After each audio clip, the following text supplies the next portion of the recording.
Bryan Dean Wright is a Democrat. He's a former CIA officer, and we're happy to have him join us tonight. Bryan, thanks so much for coming on. Now, I'm not even going to ask you what you think of the president's idea to invoke the Insurrection Act to put troops on the streets. I want to ask instead about the chain of command. You served in government. Can bureaucrats decide unilaterally to make policy? Well, that's what we've seen the past 3 years, isn't it? Brennan, Clapper, Comey, that all that's now coming out.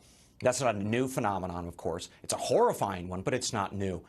But what we have here, I think, more specifically, is a Secretary of Defense who doesn't get it. All right, right now, let's just cut to the chase, Tucker. This country is on fire. We are facing an insurrection by people that we don't quite understand who they are, but by all indications, they are violent leftist thugs. And what Secretary Esper doesn't quite seem to get either is that the nation is panicking.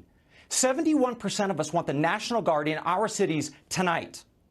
58% of us want the military in our cities tonight. All right, the people are panicking. The country is on fire. Now, who is attacking us?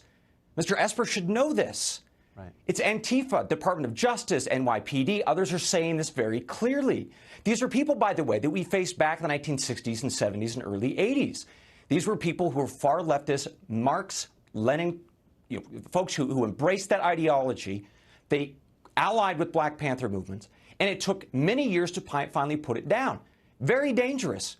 And now this same group, who is allied, by the way, with the Democratic Socialists, we're talking to Bernie Bros and Ms. Ocasio-Cortez, they're back. They're back with firebombs. They're back with bricks in our suburbs and our downtowns. That's something that Mr. Esper clearly doesn't understand. And then finally, we have a media that is feeding this flame, this horrific fire, this seditiousness. You have brought this up many times, including tonight. Let me read a headline from Slate magazine. Just yesterday, it said the following.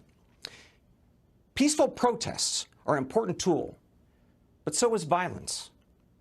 So now we have a media filling the airways full of this crap. Yeah. Put it all together. And the piece that you mentioned, no more police, because we're going to defund those folks. We can't put forward the National Guard because that would be escalation. So now we take off the military from the table. What does that leave, Tucker? Let me tell you what it leaves. Vigilante justice. That's exactly It's you right. and me and everybody watching this program arming ourselves. Is that how we run a republic? No, sir, it is not. You're and you do exactly not want a right. country that goes there. And that is precisely where the nation is headed. And we need for all of our leadership to understand that. And if Secretary Esper doesn't get it, doesn't understand that the oath is to protect ourselves from threats, both foreign and domestic, by God, get the hell out of the Pentagon and let somebody lead who gets it. Because that is the oath that he took, that I took, and that the people of this country demand of our leadership in this moment, because we are on fire. Someone do something about it. I couldn't agree more. That's inspiring, Bryan. I appreciate it. And you just have to wonder why people are encouraging this. You really should meditate on that, I think. I have been. It wrecked my day. Bryan, great to see you. Thank you. Pleasure.